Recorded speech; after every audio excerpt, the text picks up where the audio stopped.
Hello, and welcome to another edition of Mav TV. I'm Arabelle. And I'm May. We have an exciting show today. In this episode, we'll talk with Headmaster Desjardins about the school's new parking garage. We're also going to hear about the famous speaker that our wellness department brought in to speak with parents and faculty. Along with hearing about a new art reception next week, we'll also catch up with our Maverick athletes to hear about who won, who lost, and the games you won't want to miss. First, let's go to Mr. Desjardins and find out what the new parking garage is going to mean to our SJS community and when we can expect to start using the new structure.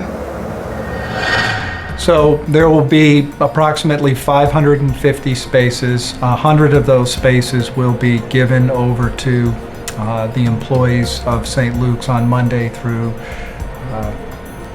Friday, and in parts on Saturday. And then the remaining spaces will be available for faculty, for students, and for visitors. Weather permitting, we should expect the garage to be completed by the start of spring break. Yeah, it's actually a terrific partnership between two institutions in the sense that Monday through Saturday, St. John's will have access to approximately 350 spaces. And then on Sunday, the entire lot will be given over to St. Luke's. There may be a couple of instances where St. Luke's has a funeral or a big event in which we're going to have to work in cooperation with them to help them plan around some big events. But at the end of the day, Monday through Saturday, St. John's. Sunday, it's St. Luke's.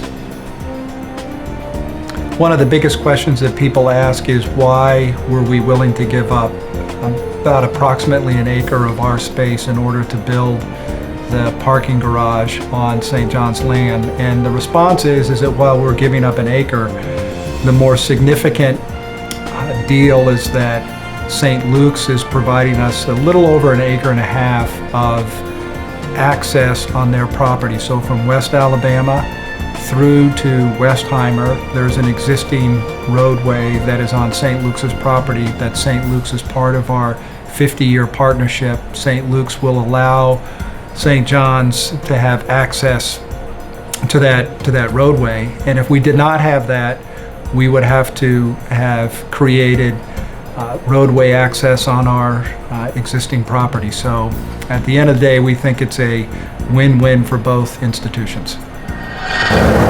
Last week, the 6th graders went to Mow Ranch, a long-standing tradition at St. John's. This retreat facilitated an easy transition for new students into middle school. Why do we go to Mow Ranch every year? St. John's takes the 6th grade to Mow Ranch every year to give the kids an opportunity to bond together as a class. The trip happens within the first month of school, and since the class size has doubled since 5th grade, there are a lot of new kids to the class, and the entire class is new to the middle school. So this provides an opportunity for them to come together and bond and do some really fun activities that are both challenging and exciting and fun for them. Do you think that the 6th graders bonded nicely? Absolutely.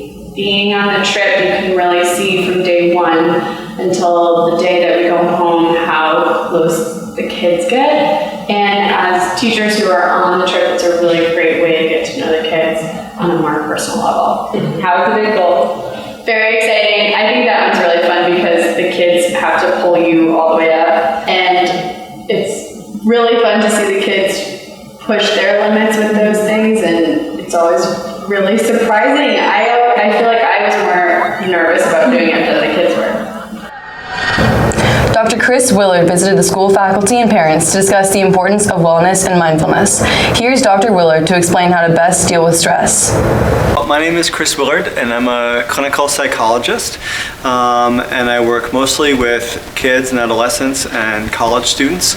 kind of helping them manage stress, helping them manage mental health issues or issues with their parents or issues with school or sports or whatever is going on in their lives.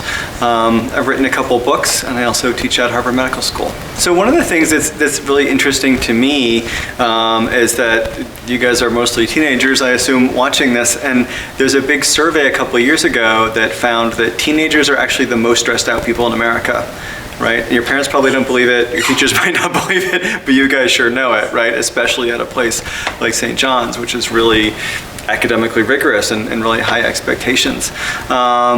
So you're incredibly stressed out, and what's interesting to me is to find ways to be both really high achieving, so that you're great at school, you're really great at sports, can be great at everything you do and still manage to love it and not be quite so stressed out by it all the time. There are other things you can do. To me, mindfulness is a really helpful way to take better care of yourself. And really that just means being a little bit more aware of what it is that you're doing from time to time on a daily basis. Maybe it's just asking yourself, how do I know I'm breathing? And just take a breath in, feel your breath going in, feel it going out.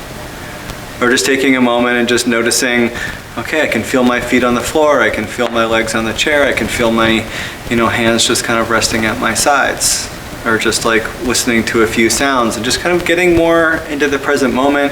When we do that, we get out of all those thoughts about, oh, I've got this test, and then I've got the game, and then I've got college interviews, and I've got all this other stuff. So it can be nice to get back to the present moment and just take a break and not have to think about the future. Maverick Athletics is now in the heart of the fall season. Football hosts ESD tonight on Skip Leaf Field in their first SPC counter. Boys and girls cross country are fresh off their runs at Chavez High School and the St. Andrews Invitational in Austin, the host site of the 2016 SPC Championship cross country meet. St. Andrews is the same course the boys ran in their championship finish last year.